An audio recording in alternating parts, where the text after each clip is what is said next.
Sí, ayer se produjo la mayor ola de ataques con misiles en Ucrania desde que comenzó la guerra. Rusia lanzó más de 90 misiles, de los cuales unos 74 fueron interceptados antes de impactar. Hasta 14 ciudades fueron alcanzadas. En Kiev, 3 misiles impactaron en edificios residenciales. Se reportó una persona fallecida y 3 heridos. Pero la mayoría de los objetivos fueron centrales energéticas, provocando que 7 millones de ucranianos se quedasen sin luz. O en Kryvyi Rih, que 500 mineros se quedaron atrapados bajo tierra, pero ya están trabajando para restaurar este sistema. Los ataques también se registraron aquí en Mykolaiv. 3 misiles cayeron en la región y estas son las consecuencias de los continuos ataques, cómo afectan a la población civil. Cientos de personas en Mykolaiv hacen fila todos los días para recoger en garrafas, botes y botellas agua en puntos como este en concreto expuesto por la Cruz Roja. El problema es que esta agua no es potable, es agua salada proveniente del mar. La ciudad lleva 8 meses con estos problemas porque los rusos atacaron el eje de la distribución que está en Jersón. Y ayer, en la ola de ataques que se produjo en Ucrania, 2 misiles impactaron en una aldea en Polonia, cercana a la frontera con Ucrania. 2 personas fallecieron. La OTAN dice que es probable que la causa haya sido la defensa antiaérea ucraniana, pero han asegurado que si es esa la causa, Rusia sigue siendo el culpable por la situación.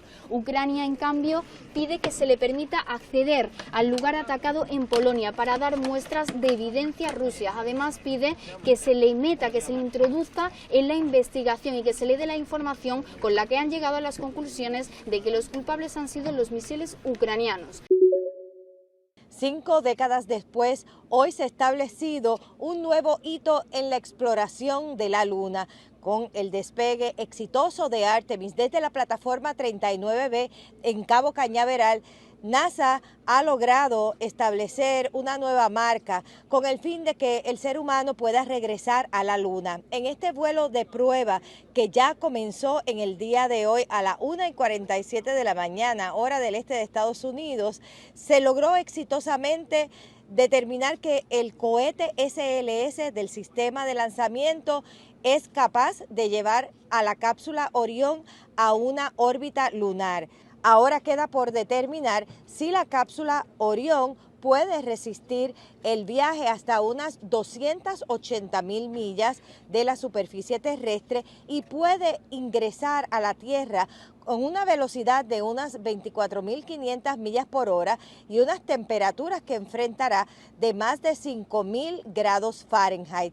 Este proceso tomará unos 25 a 26 días, cuando entonces llegará a amerizar sobre las costas del Pacífico, específicamente desde el área de San Diego, donde las fuerzas navales de Estados Unidos harán la recuperación. Ciertamente ha sido un día de grandes emociones y sobre todo satisfacción ante el esfuerzo, la determinación de todos los empleados de NASA y de toda la comunidad internacional que han hecho posible el que Artemis sea una misión realmente exitosa y que haya un futuro para la seguridad de los astronautas explorar el espacio.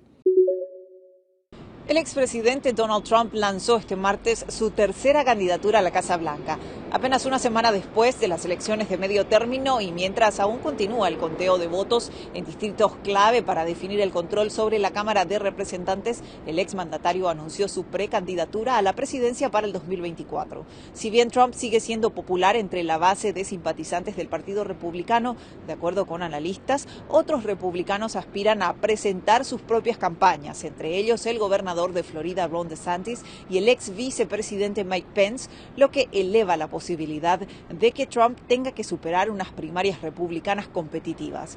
Pero el expresidente también anuncia su campaña en medio de una serie de investigaciones penales, incluyendo varias que podrían resultar en cargos formales, entre ellas una pesquisa sobre decenas de documentos confidenciales que fueron incautados por el FBI de su residencia de Mar-a-Lago, así como investigaciones estatales y federales en marcha sobre sus intentos de revertir los resultados de los comicios presidenciales del 2020.